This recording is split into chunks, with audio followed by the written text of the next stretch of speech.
You ever have that one roommate who just cannot respect boundaries?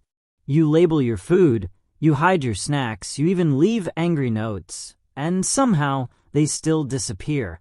Well, when my roommate Jake crossed the line one too many times, I didn't yell, I didn't fight, I got creative. And let's just say his love for stealing snacks blew up right in his face.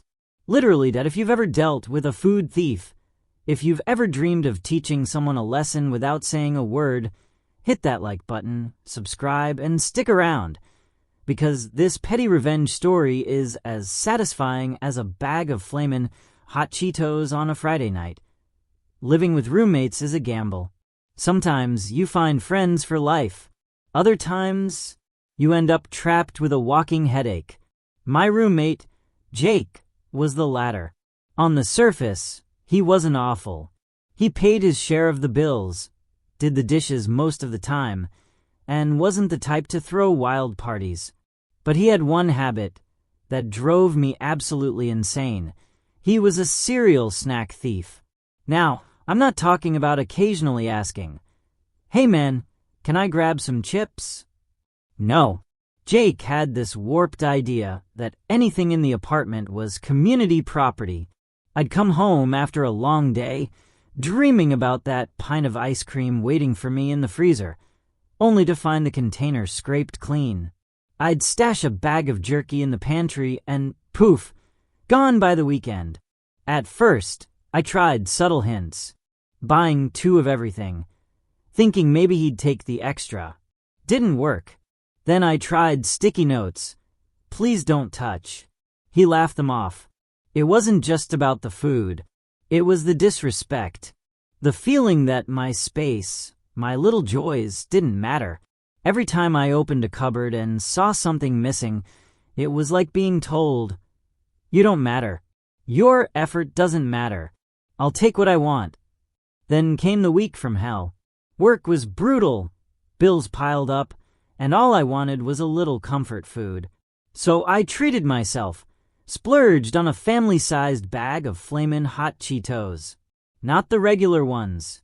The giant, glorious red bag, practically glowing with spicy promise. I took that bag to my room like it was treasure. And just to make sure my intentions were clear, I taped a note to it. Bold letters, written with the fury of 1,000 stolen snacks. "Jake, I will yen to you if you eat these." The next day, I walked into my room, craving that first fiery crunch, and my heart sank. The bag was gone. At first, I thought maybe I misplaced it. I tore through my room, checked the kitchen, even peeked into the trash like some desperate detective. But deep down, I knew Jake had struck again. And this time, the rage didn't come with yelling. It came with cold, quiet clarity. This ends now. Now, I could have confronted him. I could have yelled, slammed doors, demanded he pay me back. But yelling fades. Confrontations turn into arguments, and arguments turn into excuses. No, Jake needed a lesson he wouldn't forget. Something harmless, but humiliating. Something that hit him right where it hurt. And then it clicked.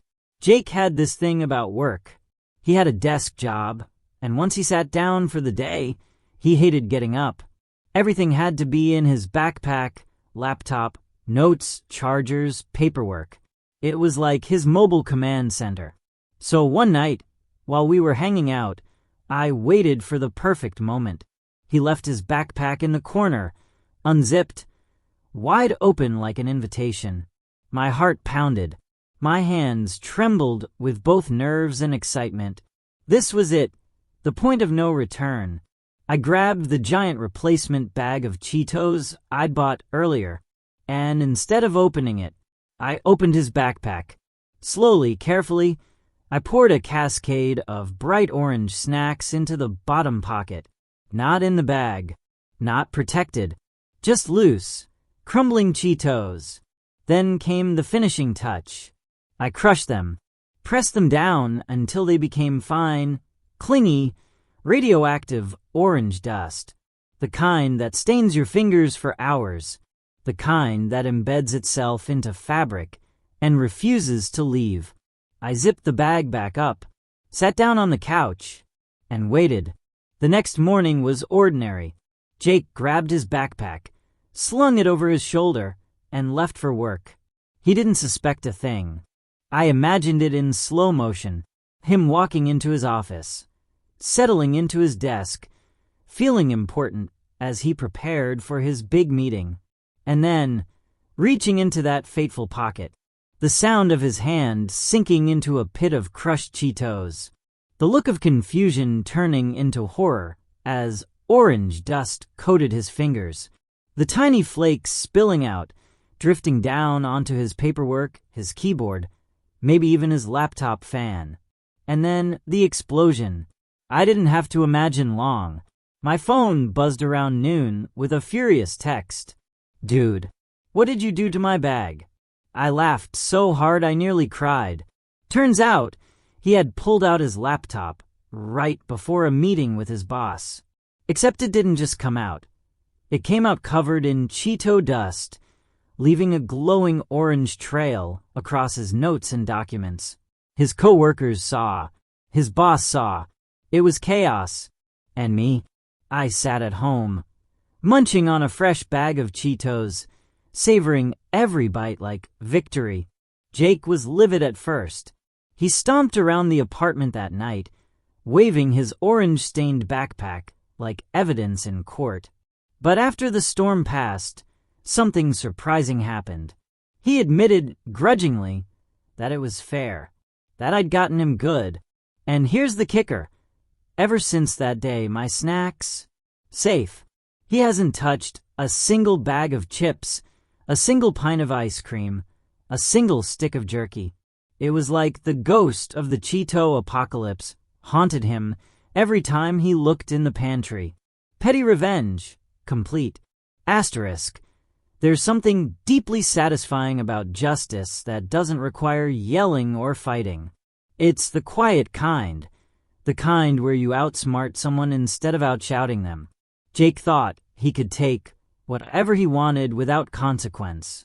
But the next time he reached into something that wasn't his, what he pulled out wasn't a snack.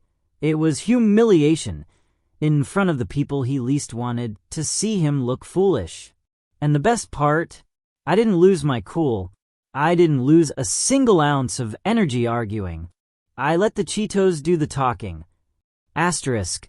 Sometimes the sweetest revenge isn't loud. It's petty.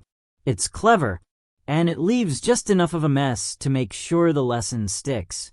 Jake learned the hard way that stealing snacks isn't harmless. It has consequences. Bright orange. Cheesy consequences. Asterisk. If this story gave you a laugh, smash that like button and tell me in the comments, what's the pettiest revenge you've ever pulled on a roommate, coworker, or friend? And of course, subscribe for more stories like this. Because sometimes justice is big, but sometimes it's just a handful of Cheeto dust. Asterisk.